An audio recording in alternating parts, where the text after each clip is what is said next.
तो नोआ हपन हपन मिटंग बैग माने हाथ बैग हैंड बैग ᱤᱧ ᱦᱟᱛᱟᱣ ᱠᱟᱜᱼᱟ तो नोआ बैग ᱤᱧ ᱪᱮᱫ ᱠᱷᱟᱹᱛᱤᱨᱤᱧ ᱦᱟᱛᱟᱣ ᱠᱮᱜᱼᱟ ᱟᱨ ᱚᱠᱚᱭ ᱠᱷᱟᱹᱛᱤᱨᱤᱧ ᱦᱟᱛᱟᱣ ᱠᱟᱜᱼᱟ ᱚᱱᱟ ᱱᱟᱜ ᱤᱧ ᱱᱚᱣᱟ ᱵᱷᱤᱰᱤᱭᱳ ᱨᱤᱧ ᱞᱟᱹᱭ ᱟᱯᱮᱭᱟ ᱪᱚᱞᱚ ᱛᱟᱦᱞᱮ ᱱᱤᱛᱚᱜ ᱫᱚ ᱱᱚᱣᱟ बैग ᱠᱟᱹᱴᱤᱡ पैकिंग हुआ ᱪᱮᱫᱟᱜ ᱥᱮ ᱱᱚᱣᱟ ᱫᱚ गिफ्ट ᱠᱟᱱᱟ ᱢᱤᱫ ᱦᱚᱲᱟᱜ गिफ्ट ᱤᱧ ᱦᱟᱛᱟᱣ ᱠᱟᱜᱼᱟ तो ᱚᱱᱟ ᱠᱷᱟᱹᱛᱤᱨ ᱟᱨ ᱪᱮᱫ ᱤᱧ ᱮᱢᱟ ᱚᱱᱟ ᱵᱟᱹᱧ ᱵᱩᱡᱷᱟᱹᱣ ᱞᱮᱜᱼᱟ ᱯᱷᱮᱭᱟᱨᱣᱮᱞ ᱢᱮᱱᱟᱜ ᱛᱟᱭᱟ ᱢᱟᱱᱮ ᱪᱟᱞᱟᱜᱼᱟᱭ ᱱᱚᱰᱮ ᱠᱷᱚᱱ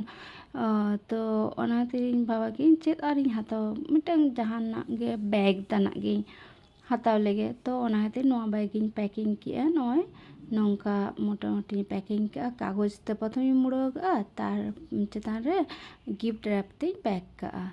तो तेहेना ओना दो तिकिन बेड़ा नोआ दो उतु दाकाñ चंदाय तहन नोय दो उच्छ भाजा हुई कना আর নয় যে নুকু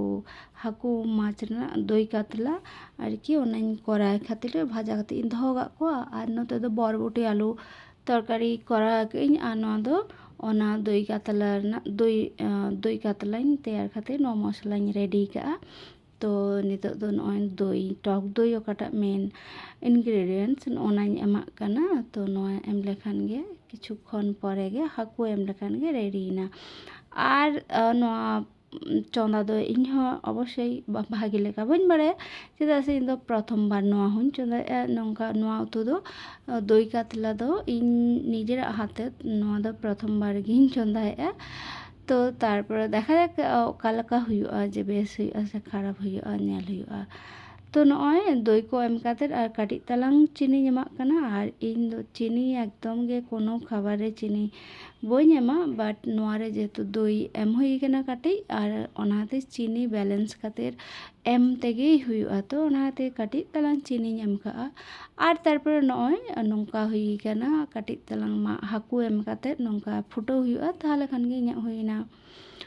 आर परेते जम काते बाड़ाय किन जे आडी गान टेस्टी हुई लेना आडी चरक